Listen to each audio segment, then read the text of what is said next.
You walk free once more, brother. Yet the scent of Fel still follows you. I did what you would not. I embraced the power you feared. Enough. This is not the time for old wounds. The Legion returns. And we will face it, without becoming monsters. You call it corruption, brother. I call it necessity. If you will not wield the power needed to save our people, I will. Illidan, do not lose yourself again. I have already been lost.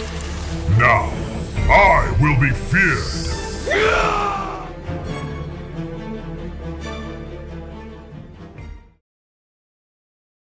The forest of Ashenvale was already dying.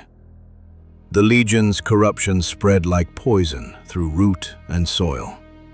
And somewhere within that darkness, a relic waited. A relic forged in the shadow of demons. The Skull of Gul'dan. Power beyond reason. Power beyond redemption. Most would have turned away. But not Illidan Stormrage. For 10,000 years, he had been called traitor, monster, betrayer.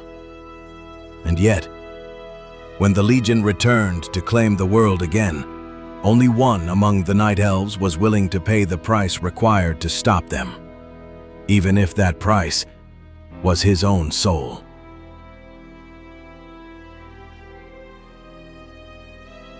The forest had grown silent.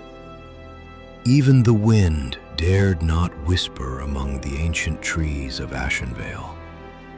For in its deepest shadows, something waited. A relic of war, a fragment of corruption left behind by the burning Legion. The Skull of Gul'dan. Long ago, the warlock Gul'dan had channeled unimaginable fel power through this very relic. And though his body had long since turned to dust, his power remained, hidden, waiting. And now, someone had come to claim it.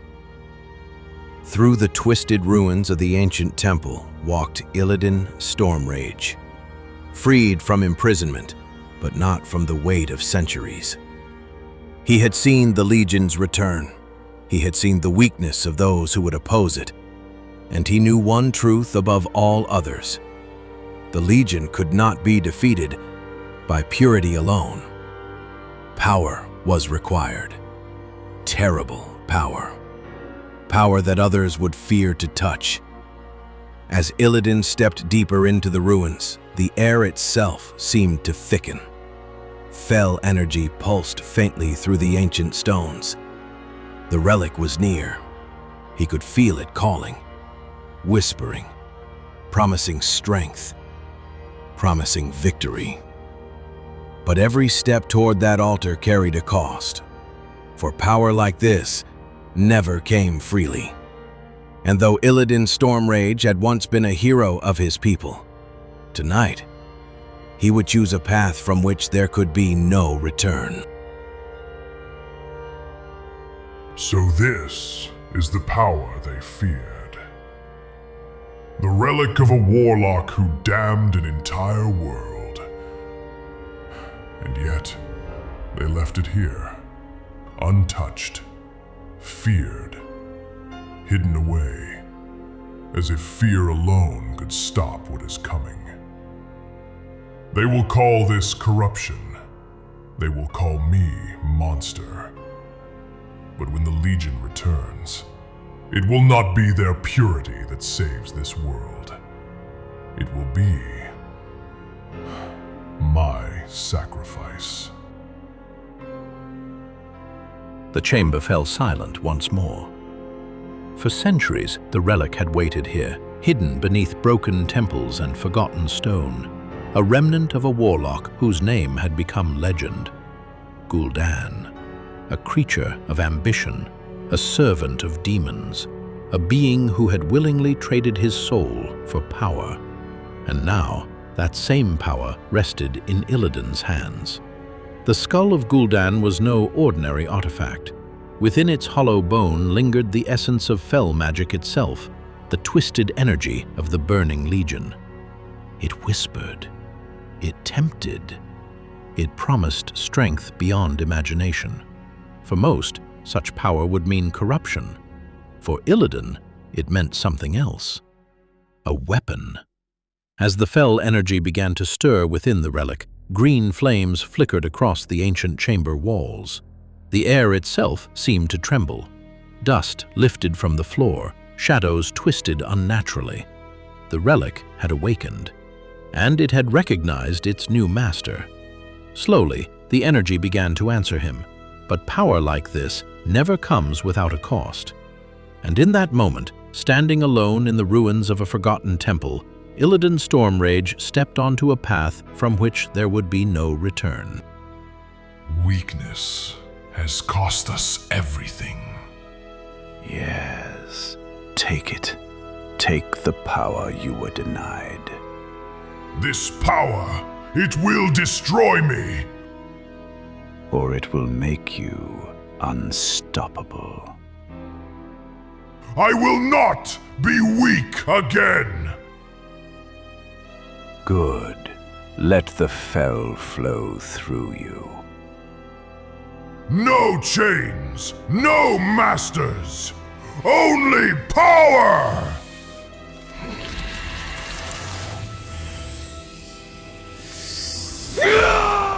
And then, Illidan stopped resisting. The whispers faded, the doubts vanished.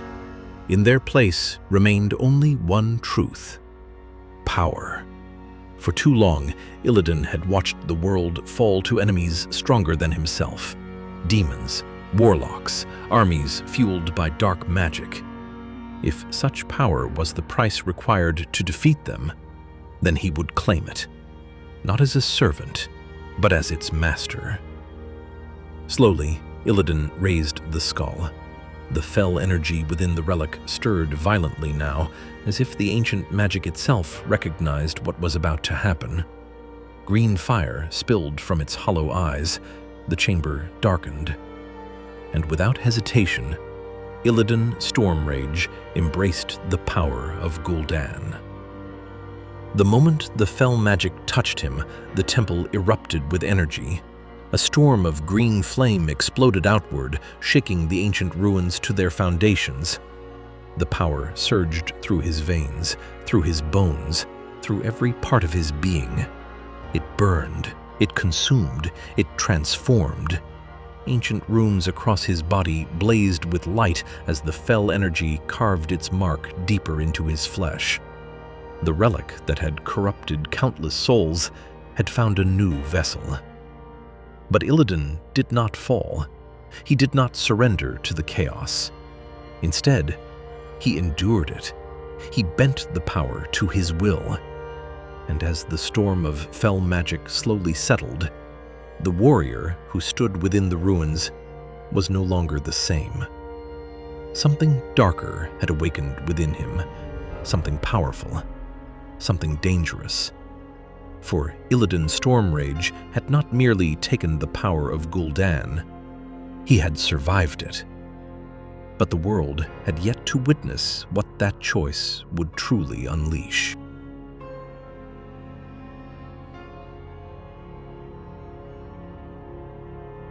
The temple fell silent.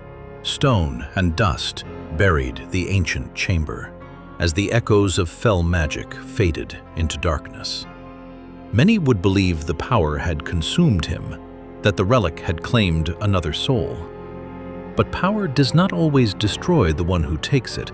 Sometimes it creates something far more dangerous. Beneath the shattered ruins, something still lived, something changed, something awakened. And with it, a new force had entered the war, one that neither demons nor mortals were prepared to face.